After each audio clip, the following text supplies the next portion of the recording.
আসসালামু আলাইকুম, সবাইকে স্বাগত জানাই নতুন একটি সংবাদ বিশ্লেষণে। শেখ হাসিনা ফিরছে, শেখ হাসিনাকে ফেরানোর বন্দোবস্ত করছে বিএনপি, এমন সংবাদ বেশ কয়েক মাস থেকে আমরা শুনতে পাচ্ছি। আসলে বিএনপি কি কাজ করছে আওয়ামী লীগকে পুনর্বাসনের? কি মনে হয় আপনাদের?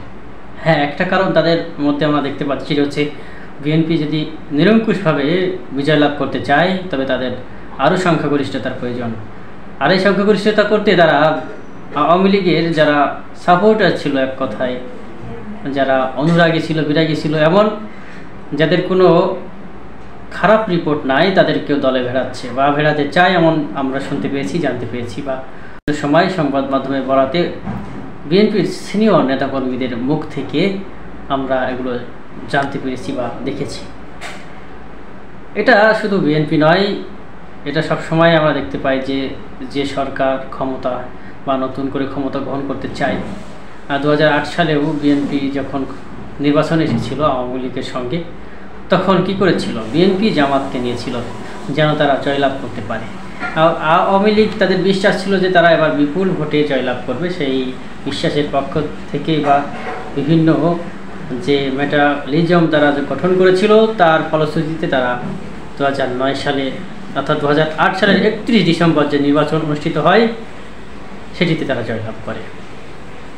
এরপরে 16টি বছর মানুষ দুর্বিষহ জীবনযাপন করেছে। শেষ পর্যন্ত জুলাইয়ে যে ম্যাসাকার করেছে, যে কষ্ট নিয়ে মানুষ আসলে এই যুদ্ধ অংশগ্রহণ করেছে, একটা যুদ্ধ বলাই চলে। দীর্ঘদিনের চাপা ক্ষোভ মানুষের দেয়ালে পিঠ থেকে গিয়েছিল। মানুষ শুধু একটি সুযোগের অপেক্ষা করছিল।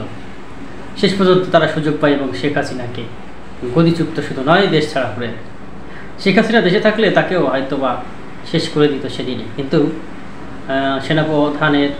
সেনাপ্রধানের বুদ্ধিতে অন্তত শেখ হাসিনার রক্ষা হয়েছে বলা চলে। তারপর থেকেও সেনাবাহিনী ভালো দায়িত্ব পালন করছিল মাঠ জুড়ে, কিন্তু বর্তমানে সেনাবাহিনীর সেভাবে আমরা কার্যকারী দেখতে পাচ্ছি না, যার ফলশ্রুতিতে আইন শৃঙ্খলার ব্যাপক অবনতি ঘটেছে।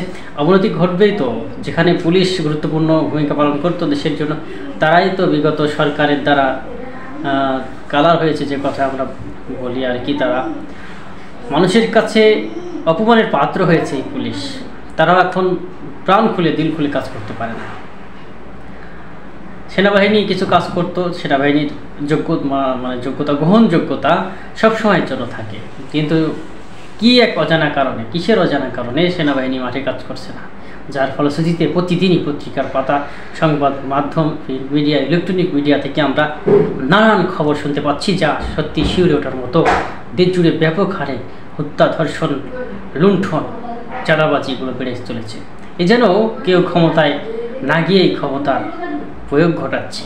অনেকে বিএনপির উপরে আঙুল তুলছে, বিএনপি ক্ষমতায় যাওয়ার আগেই ক্ষমতা পানদের বা ক্ষমতাশালীদের মতো আচরণ করছে। কী মতামত আপনাদের? কি করা উচিত এখন অন্তর্বর্তীকালীন সরকারকে? অবশ্যই কমেন্টে জানাবেন।